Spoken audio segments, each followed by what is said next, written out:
આજે મેળો છે ને મેલડી માતા અમે બિહારી નહીં એમને પણ દીવું કરીએ દીવું ચાલુ કરી દીધું અમારે જાતે અમને તકલીફો પડી નાના રસ્તો બતાવ્યો માતાજીનું આવું મંદિર બતાવ્યું રાત્રે નંદાસન આવડો મોટો છે ને તો મેં કોઈ દાડો જોઈ નથી. જાતે અમે તો હું જયા નંદાસન ગયો નથી.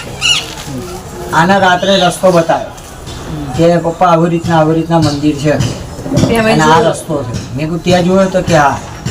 મેં કહું મળશે તો કે હા. મેં કીધું ના ગાડી પેટ્રોલ 200 રૂપિયાનું પેટ્રોલ નાખ્યું આને ગાડી ચલાવી લીધી.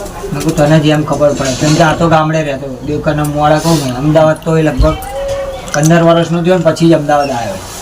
એ સિવાય તો ત્યાં જ ભણેલો ત્યાં આવ્યો એટલે મેં કીધું ચાલ આપણે જઈએ. હવે એને સપનામાં એવું આખો રસ્તો બતાવ્યો ને અહીંયા એવું કીધું કે અહીંયા આવીને તું દીવો લઈ જા. મેલડી માતાનું મંદિર છે ત્યાં. મેં કીધું ત્યાં જોયું જ જવા દે. પછી પણ અમે અમે ગયા નહીં કર્યું કશું. અમે દીવું ગયા કરીએ કે. મંદિર એક્ઝેક્ટ